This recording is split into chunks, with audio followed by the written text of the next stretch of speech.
আসসালামু আলাইকুম এভরিওয়ান, কেমন আছো সবাই? আশা করি সবাই অনেক বেশি ভালো আছো। আমি হৃদয় আহমেদ, পড়াশোনা করছি রসায়ন বিভাগ, ঢাকা বিশ্ববিদ্যালয়। আজকে আমরা পড়বো রসায়ন দ্বিতীয় পত্রের খুবই ইম্পর্টেন্ট একটা চ্যাপ্টার, তার নাম হলো পরিবেশ রসায়ন। এই সম্পর্কে আমরা জানবো। আজকে হলো পরিবেশ রসায়নের ফার্স্ট ক্লাস। ওকে, সো আমরা শুরু করি। আচ্ছা, পরিবেশ রসায়ন তোমরা বুঝতেই পারতেছো যেখানে পরিবেশের সাথে রসায়নের মধ্যে যে সম্পর্ক আছে এই বিষয়গুলো সম্পর্কে আমরা জানবো। এবং শুরুতে আমি বলে নিই পরিবেশের সাথে রসায়নের সম্পর্কটা আসলে কোথায়। তোমরা জানো যে আমরা যেই পরিবেশে বাস করি এই পরিবেশের মধ্যে বেসিক্যালি বিভিন্ন গুরুত্বপূর্ণ গ্যাস সমূহ আছে। তো ওই গ্যাসগুলোর সাথেই বেসিক্যালি রসায়নের সম্পর্ক নিয়ে আমরা এই পুরো চ্যাপ্টারটাতে আলোচনা করব। তো ফার্স্টে আমরা আসি পরিবেশ রসায়ন সম্পর্কে জানার জন্য আমাদেরকে প্রথম যেটা জানতে হবে সেটা হলো বায়ুমণ্ডলের স্তর সমূহ। ওকে, তো আমাদের যে বায়ুমণ্ডল অর্থাৎ আমরা যে পৃথিবীতে বাস করি এইখানে এই বায়ুমণ্ডলকে চারটা স্তরে ভাগ করা হয়েছে। এক নম্বর হলো ট্রোপোস্ফিয়ার, দুই নম্বর স্ট্র্যাটোস্ফিয়ার, তিন নম্বর মেসোস্ফিয়ার এবং চার নম্বর সেটা হলো আয়নোস্ফিয়ার। ওকে, তো চিন্তা করো যে এইটা হলো ধরো ভূমি, এটা হলো ভূমি যেখানে আমরা বাস করি এবং পৃথিবীর সব মানুষ এই লেয়ারটাতে বাস করে। ওকে, সো এই ভূমি থেকে আমি যেখানে দাঁড়িয়ে আছি এটা ভূমি। এই ভূমি থেকে ভূমি যদি আমি জিরো ধরি, এটা জিরো পজিশন, তো ভূমি থেকে প্রায় 18 কিলোমিটার পর্যন্ত, ভূমি থেকে প্রায় 18 কিলোমিটার পর্যন্ত এই বিস্তৃত যে এরিয়া এটাকে বলা হয় ট্রোপোস্ফিয়ার। ওকে, দেন 18 থেকে তোমার 50 কিলোমিটার পর্যন্ত যে এরিয়া, 18 থেকে 50 এই এরিয়াটাকে বলা হয় স্ট্র্যাটোস্ফিয়ার। দেন 50 থেকে অ্যারাউন্ড 85 কিলোমিটার পর্যন্ত যে এরিয়া এটাকে বলা হয় মেসোস্ফিয়ার। দেন 85 থেকে 500 কোনো কোনো জায়গায় দেওয়া আছে 1000 কিলোমিটার পর্যন্ত যে এরিয়া এই এরিয়াটুকুকে বলা হয় আয়নোস্ফিয়ার। ওকে, সো আমরা যেই লেয়ারটাতে বাস করি সেটা হলো কি ট্রোপোস্ফিয়ার, মানে ট্রোপোস্ফিয়ারে আমরা বাস করি। এখন এই কথা হলো কেন আমরা এখানে বাস করতে পারি? কারণ আমাদের বাস করার জন্য যে প্রয়োজনীয় গ্যাস সমূহ এই সবগুলা গ্যাস কই থাকে, এইখানে তোমার হলো এই ট্রোপোস্ফিয়ারে থাকে। ট্রোপোস্ফিয়ারের মধ্যে প্রয়োজনীয় গ্যাস সমূহ থাকে। আমি যদি এই পাই চার্টকে একটু তোমাদের বড় করে দেখাই, এখানে যেটা পাই চার্টটা আমি দেখাই যে একটু বড় করে, তাহলে পরিবেশের মধ্যে যে গ্যাসগুলো আছে মনে রাখবা সবচেয়ে বেশি পরিমাণে যে গ্যাস থাকে সেইটা হলো তোমার নাইট্রোজেন। নাইট্রোজেন অ্যারাউন্ড প্রায় 78%-এর মতো কি থাকবে, নাইট্রোজেন গ্যাস থাকবে। অ্যান্ড তোমার অ্যারাউন্ড এখানে তোমার 21%-এর মতো যে গ্যাস থাকে তার নাম হলো অক্সিজেন গ্যাস, অ্যারাউন্ড সে 21% থাকে। আর রইলো তোমার কি বাকি আদার যে 1%, বাকি যে 1% গ্যাস সমূহ, এই 1%-এর মধ্যে তোমার কি কি আছে ভাইয়া?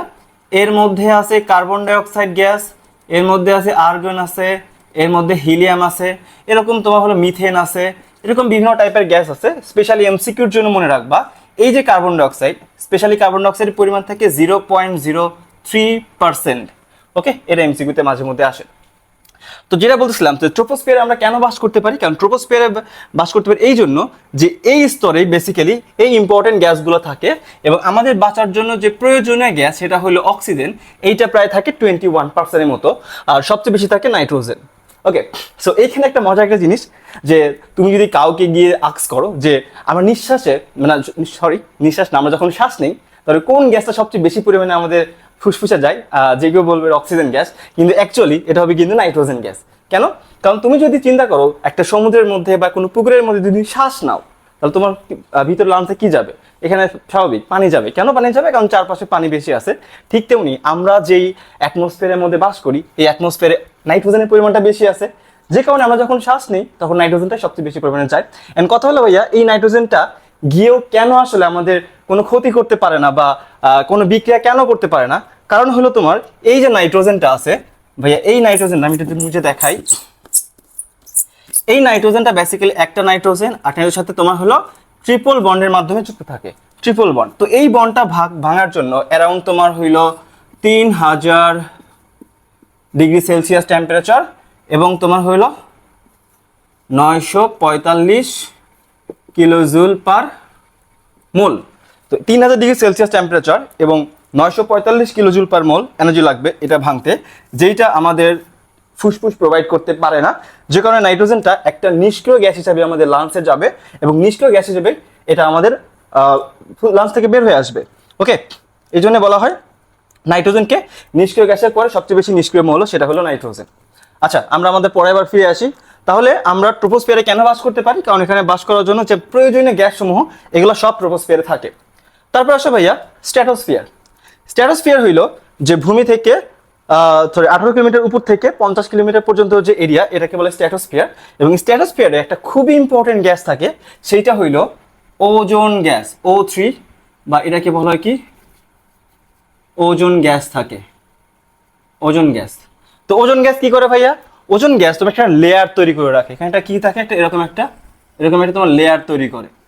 ওজোন গ্যাস এরকম একটা লেয়ার তৈরি করে, যেই লেয়ার তোমার সানলাইট থেকে যে ক্ষতিকর যে বেগুনি রশ্মিগুলা, অতি বেগুনি রশ্মিগুলা এগুলো আসে, এগুলোকে প্রোটেক্ট করে, অর্থাৎ সানলাইট থেকে বেসিক্যালি 3 ধরনের ইউভি আসে, যেটার মধ্যে 2টা খুবই মারাত্মক। যে মারাত্মক ইউভিগুলা এই ওজোন গ্যাস যে লেয়ারটা তৈরি করে থাকে, এই ওজোন লেয়ারে আটকে যায়, যে কারণে ওই গ্যাসগুলা আর আমাদের এই যে তোমার ট্রোপোস্ফিয়ারে, অর্থাৎ যেখানে আমরা বসবাস করি, এখানে আসতে পারে না, যেখানে আমাদের ত্বকের কোনো ক্ষতি হয় না।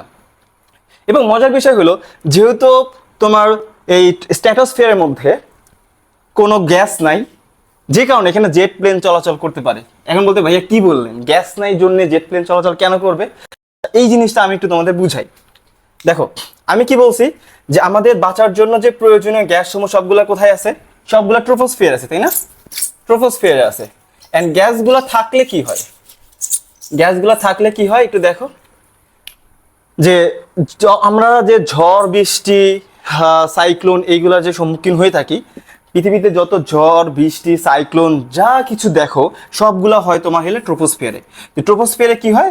তোমার ঝড় সাইক্লোন এগুলো কই হবে? তোমার হইলো যে সব তোমার হলো ঝড়, তারপর তোমার হলো কি সাইক্লোন। তো এই ঝড় সাইক্লোন সব কোথায় হয়? সবগুলো তোমার হলো ট্রোপোস্ফিয়ারে হয়। কেন ট্রোপোস্ফিয়ারে হয়?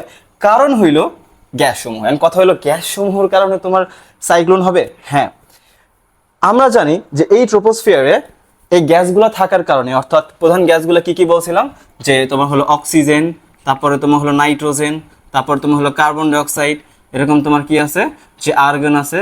তো এই গ্যাসগুলো বেসিক্যালি কি করে, আমাদের এই যে ট্রোপোস্ফিয়ারে 1 ATM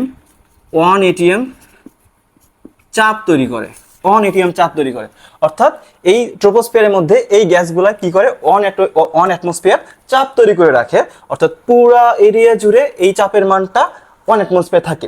কিন্তু যদি কোনো কারণে কোনো একটা জায়গায় এই চাপের মানটা কমে যায়, তখন কি হয়, আশেপাশে বেশি অঞ্চলের চাপ থেকে একটা তীব্র বেগে বাতাস ওই অঞ্চলে চলে আসে চাপটাকে প্রশমিত করার জন্য, তখনই বেসিক্যালি তৈরি হয় ঝড়। ফর এক্সাম্পল, চিন্তা করো যে এখানে আমার একটা এরিয়া, এরকম একটা পুরো একটা এরিয়া, তো এই এরিয়াতে চাপের মান ধরো চাপটা কমে গেছে 0.5 ATM হয়ে গেছে। এখন চারপাশে চাপ কত থাকবে? চারপাশে তোমার চাপ থাকবে তোমার হলো এখানে 1 ATM, এখানেও তোমার কি 1 ATM থাকবে, এখানেও তোমার হলো 1 ATM থাকবে, এখানে কত 1 ATM থাকবে। বাট এই জায়গাটার চাপ কত? 0.5 ATM। তখন এই বেশি চাপের এরিয়া থেকে কম চাপের এরিয়া দিকে কি হবে, একটা বাতাস ফ্লো হবে। এই বাতাসের কারণে বেসিক্যালি ঝড় সাইক্লোন এগুলো হয়ে থাকে। অ্যান্ড এই যে নিম্নচাপ অঞ্চলটা, এটা কোথায় তৈরি হয়? এটা বেসিক্যালি সমুদ্রপৃষ্ঠে তৈরি হয়। তোমরা অনেকেই শুনেছো যে বঙ্গোপসাগরে লঘুচাপের তৈরি হয়েছে। এখন কথা হলো, বঙ্গোপসাগরে কেন লঘুচাপ হয়? কারণ সমুদ্রপৃষ্ঠের এরিয়াতে যে গ্যাসগুলো থাকে, যখন তীব্র রোদ ওই সমুদ্রপৃষ্ঠের উপর পড়ে, তখন উত্তাপে ওই অঞ্চলের গ্যাসগুলা উপরের দিকে উঠে যায়, পরে অঞ্চলটা অনেকটা হালকা হয়ে যায়। এই হালকা হয়ে যাওয়ার কারণে, যেহেতু ওখানে গ্যাসগুলা কমে যাচ্ছে, যে কারণে ওখানে প্রেশারের মানটাও কমে যায়, তখন আশেপাশে এরিয়া থেকে, বেশি চাপের এরিয়া থেকে ওই কম চাপের এরিয়া দিকে তোমার হলো একটা বাতাস ফ্লো হয়। এই বাতাস ফ্লো হওয়ার কারণে কি তৈরি হয়? ঝড় তৈরি হয়। তাহলে ঝড় তৈরি হয় কেন? বেসিক্যালি এই গ্যাসগুলো থাকার কারণে। কিন্তু স্ট্র্যাটোস্ফিয়ারে যেহেতু কোনো গ্যাস নাই, ওজোন তো গ্যাসের লেয়ার তৈরি করে, বাট এছাড়া কিন্তু এখানে কোনো গ্যাস নাই, যে কারণে আমার যে জেট প্লেন, এই যে তোমার হলো জেট প্লেন যেটা আছে, তো জেট প্লেন বেসিক্যালি কুইদে চলাচল করবে, আমার স্ট্র্যাটোস্ফিয়ার দিয়ে চলাচল করবে। এর মধ্যে ভাইয়া মেসোস্ফিয়ার আয়নোস্ফিয়ার দিয়ে চললে কোনো সমস্যা নেই, কিন্তু আসলে এটা তো হাইট অনেক বেশি, এত উপরে ওঠার জন্য যে ইঞ্জিনের যে পাওয়ার বা তোমার হইলো যে পরিমাণ জ্বালানি খরচ হবে, এটা আসলে সবাই অ্যাফোর্ড করতে পারে না, যে কারণে বেসিক্যালি এই 18 কিলোমিটার থেকে 50 কিলোমিটারের মধ্যে বেসিক্যালি ম্যাক্সিমাম প্লেনগুলো চলাচল করে থাকে। ওকে, তো কি দিয়ে দেখলাম আমরা যে স্ট্র্যাটোস্ফিয়ার তাহলে কি থাকবে ভাইয়া? শুধুমাত্র ওজোন গ্যাস থাকবে, আদারওয়াইজ এখানে কোনো গ্যাস থাকবে না। তো যে মেসোস্ফিয়ারে কি থাকবে? মেসোস্ফিয়ারে বেসিক্যালি এই যে গ্যাসগুলো আছে, অক্সিজেন, O2+, O2-, তারপর NO2+, NO2, sorry NO2 minus. তো এরকম গ্যাসগুলা আয়নিত আকারে থাকবে এবং এখানে মোটামুটি সেম জিনিসই থাকে, যে গ্যাসগুলো বেসিক্যালি আয়ন ফর্মে করে থাকে। দেন আয়নোস্ফিয়ার এবং মেসোস্ফিয়ারে এই দুই লেয়ারগুলোতে এই গ্যাসগুলো বেসিক্যালি এরকম আয়ন ফর্ম করে থাকে। তাহলে আমরা দেখলাম যে ট্রোপোস্ফিয়ারে কি থাকে, যে এই যে অক্সিজেন, নাইট্রোজেন, কার্বন অক্সাইড এবং আর্গন এই টাইপের আসলে অনেকগুলো গ্যাস থাকে যেগুলোকে বলা হয় বেসিক্যালি বাস্তব গ্যাস। আর স্ট্র্যাটোস্ফিয়ারে কি থাকবে, ওজোন গ্যাস থাকবে যেটা লেয়ার তৈরি করে থাকে এবং এই দুইটা লেয়ারগুলোতে এই গ্যাসগুলো আয়ন ফর্ম করে থাকে। আচ্ছা, তো এই হলো বেসিক্যালি গ্যাসের সব কাহিনী ছিল। এখানে আরেকটা জিনিস আমাদের জানতে হবে, সেটা হইলো তাপমাত্রা গুলা। দেখো এই যে যেই লেয়ার আমরা বাস করি ট্রোপোস্ফিয়ার বলা হয়, তো চিন্তা করো এটা হলো একটা ভূমি।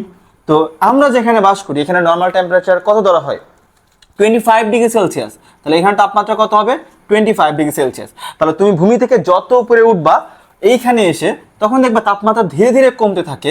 এই জন্য এইখানে তাপমাত্রা হলো মাইনাস তোমার হলো 53 ডিগ্রি সেলসিয়াসের মতো, around -53 degree Celsius. That means তাপমাত্রা কিন্তু কমে গেছে।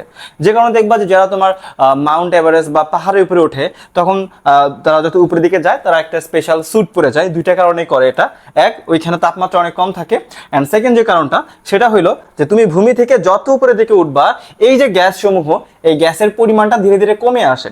যে কারণে তারা একটা স্পেশাল স্যুট ইউজ করে যেটা তাদেরকে এই ঠান্ডা থেকে রক্ষা করে এবং অক্সিজেন নিতেও সাহায্য করে আর কি। ওকে, সো তুমি যখন এইখান থেকে আরো উপরের দিকে যাবা, এখানে আসবা, অর্থাৎ এটাকে বলা হয় স্ট্র্যাটোস্ফিয়ার এরিয়াতে, তখন এইখানে তাপমাত্রাটা তোমার ধীরে ধীরে বাড়তে থাকবে এবং বেড়ে কত হয়, -2 ডিগ্রি সেলসিয়াস। তুমি বুঝতে পারতেছো এখানে -53 ডিগ্রি সেলসিয়াস, এখান থেকে কিন্তু কমে -2 ডিগ্রি সেলসিয়াস হয়েছে।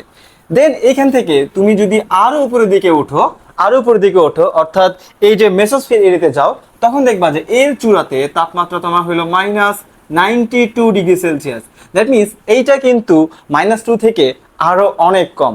অর্থাৎ তুমি যত উপরের দিকে উঠতেছো এখানে তাপমাত্রা ধীরে ধীরে কমে যাচ্ছে। দেন তুমি যদি আরো উপরের দিকে উঠে তোমরা আয়নোস্ফিয়ার এরিয়াতে চলে যাও, তখন এখানে তাপমাত্রা অ্যারাউন্ড তোমার হলো 1200 ডিগ্রি সেলসিয়াস। 1200 ডিগ্রি সেলসিয়াস, অর্থাৎ এখানে কিন্তু -92 থেকে তাপমাত্রা কিন্তু অনেক বেড়ে গেছে। এবং এই বেড়ে যাওয়ার কারণ হলো যেহেতু এই লেয়ারের পাশে আমাদের সূর্য থাকে, তো এই সূর্যের তাপটা সরাসরি এই লেয়ারে এসে পড়ে, যে কারণে এই লেয়ারের তাপমাত্রা অনেক বেশি থাকে। ওকে, সো এই হলো বেসিক্যালি ছিল যে আমাদের যে প্রত্যেক লেয়ারের তাপমাত্রার পার্থক্যগুলো কেমন হবে। এখানে তাপমাত্রা বেসিক্যালি জিগজ্যাগ শেপ তৈরি হয়েছে, যে প্রথমে হলো তোমার 25 ডিগ্রি সেলসিয়াস, এখান থেকে কত হয়েছে, কমে 53 ডিগ্রি সেলসিয়াস, -53 ডিগ্রি সেলসিয়াস। দেন এখান থেকে আবার বেড়ে কত হয়েছে, -2, দেন আবার কমে কত হয়েছে, 92 ডিগ্রি সেলসিয়াস, দেন আবার বেড়ে কত হয়েছে, অ্যারাউন্ড 1200 ডিগ্রি সেলসিয়াস। তো এটা ছিল বেসিক্যালি আমাদের পরিবেশ সম্পর্কে যে মূল ধারণাগুলা। যেহেতু আমরা এই পুরো চ্যাপ্টারটাতে পরিবেশ রসায়ন নিয়ে আলোচনা করব, যে কারণে আমাদের এই গ্যাসগুলো সম্পর্কে কিন্তু ভালো ধারণা থাকা দরকার ছিল, অর্থাৎ এগুলো কোথায় থাকে, কিভাবে থাকে, যেটা আমরা পুরো ক্লাসটা জুড়ে আমরা শিখেছি। এবং আরেকটা জিনিস এখানে বলে নিই যে এই যে গ্যাস সমূহ এগুলো কিন্তু সবগুলো আসলে বাস্তব গ্যাস। কিন্তু মজার বিষয় হলো এই চ্যাপ্টারটাতে যতগুলা ফর্মুলা দেওয়া হয়েছে, বিজ্ঞানীরা এই গ্যাসগুলোকে আদর্শ ধরে ফর্মুলা দিছে, except van der Waals equation. But বাকি যত ইকুয়েশন আছে, বয়েল বলো, চার্লস, অ্যাভোগাড্রো, তারপর ডাল্টন, এরকম যতগুলা ফর্মুলা দেখবো সবগুলা এই গ্যাসগুলোকে আদর্শ ধরে ফর্মুলা দেওয়া হয়েছে, কিন্তু বাস্তবিক অর্থে আসলে পৃথিবীতে আদর্শ গ্যাস এক্সিস্টই করে না। ওকে, সো আজকের মতো এই পর্যন্ত ছিল। পরবর্তী ক্লাসে আমরা বয়েল সম্পর্কে জানবো। আজকে এই পর্যন্তই।